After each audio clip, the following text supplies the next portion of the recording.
자, 여러분, 성경 역사상 가장 지극히 인간적이었던 아주 유명한 순간 속으로 바로 들어가 보겠습니다. 위대한 두 사도의 분열, 그리고 그 속에서 팽팽하게 맞서는 공의와 자비, 또 이 모든 것을 아우르는 하나님의 섭리에 대해 본격적으로 파헤쳐보죠. 이런 경험 다들 한 번쯤 있으실 겁니다.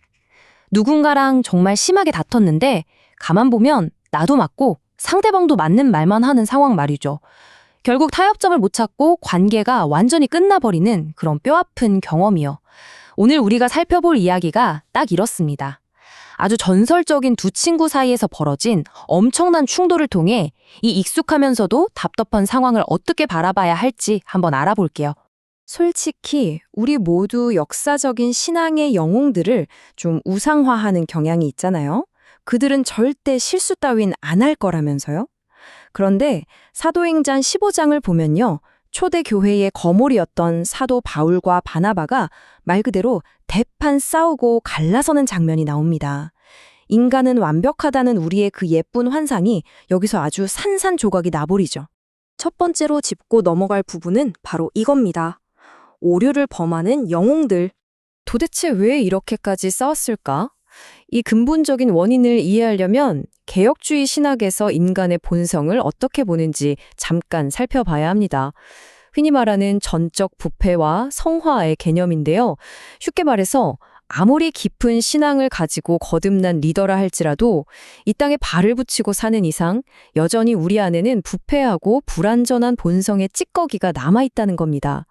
바울 같은 위대한 사도나 심지어 위로의 아들이라는 별명까지 있었던 바나바조차도 이렇게 심하게 다투었다는 건 머름이 할까요? 맞습니다. 이 세상에 결점 없는 완벽한 인간 지도자는 단 한 명도 없다는 거죠. 그러니까 불완전한 사람한테 너무 기대지 말고 오직 완전하신 그리스도만을 바라보라는 아주 묵직한 메시지입니다. 자, 그럼 이제 두 번째 섹션, 이 갈등의 핵심인 공의 대 자비로 넘어가 보겠습니다. 이 두 사람의 다툼이 그냥 너 성격이 왜 그래 하는 식의 단순한 기싸움이 절대 아니었어요. 정말 중요하고 타당한 두 가지 미덕이 정면으로 쾅 하고 충돌한 겁니다.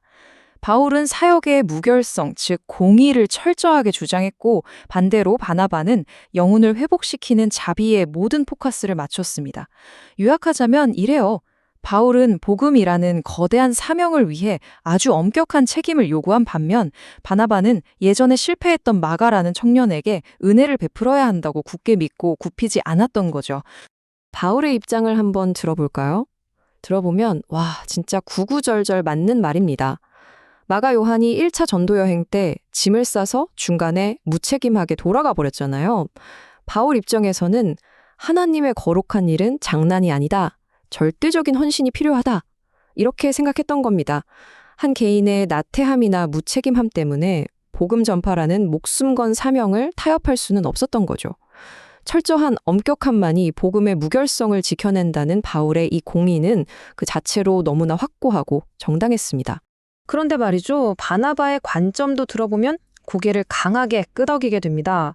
바나바는 실패한 사람에게 반드시 두 번째 기회를 줘야 한다고 믿었어요. 하나님께서 우리 같은 죄인들을 얼마나 끝없이 참아주시는지 그걸 삶으로 보여주려고 했던 겁니다. 당장의 사역 효율보다는 한 영혼의 회복을 최우선으로 삼고 결국 그 은혜가 무너진 사람을 위대한 리더로 바꿀 수 있다고 굳게 믿은 거죠. 여러분, 이게 참 엄청난 딜레마 아닙니까? 이 두 가지 다 너무나 훌륭한 성경적 가치인데 우리 같은 유한한 인간은 이 둘을 동시에 완벽하게 조화시키기가 너무 어렵다는 겁니다. 여기서 세 번째 주제가 등장합니다.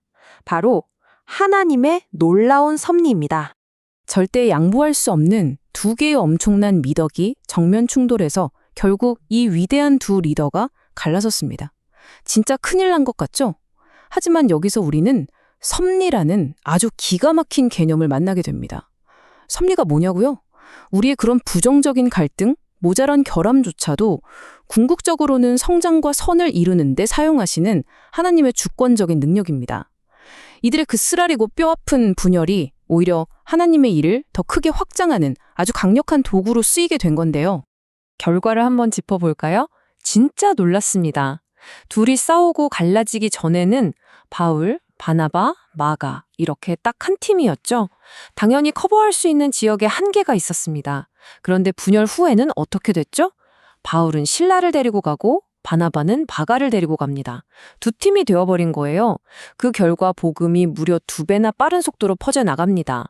하나님은 이들의 이별이라는 아픈 상황을 사용하셔서 복음이 동시에 훨씬 더 넓은 지역으로 뻗어나가도록 배가시키신 겁니다.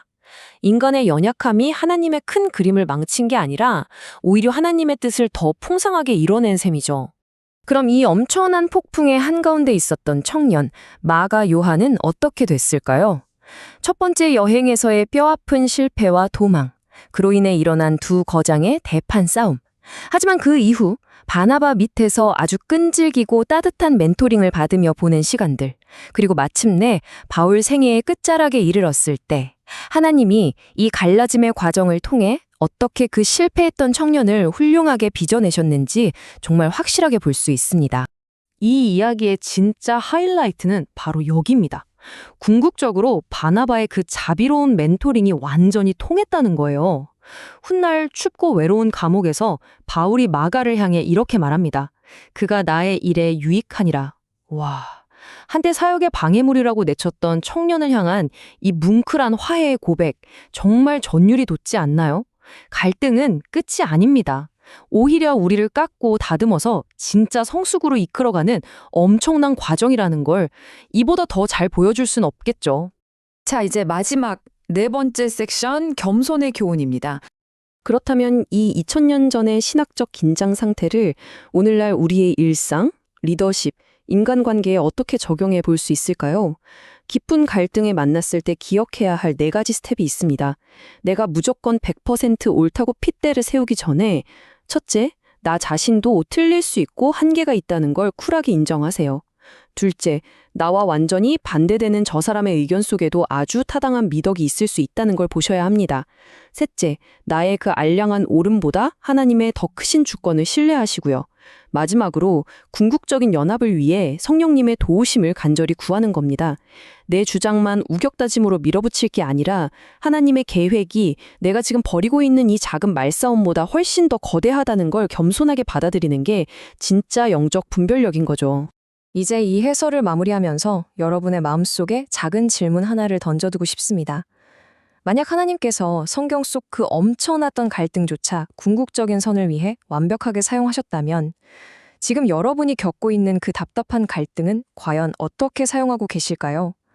다음에 누군가와 도저히 좁혀지지 않는 평행선을 달리게 될 때 하나님은 이 상황을 통해서도 언제나 더 큰 그림을 그리고 계신다는 사실을 꼭 떠올려 보시길 바랍니다. 불완전한 우리를 통해 너무나도 완벽한 역사를 써내려 가시는 이 놀라운 섭리 이야기가 여러분의 삶에 깊은 통찰이 되었기를 바랍니다. 오늘 함께 해주셔서 정말 감사합니다.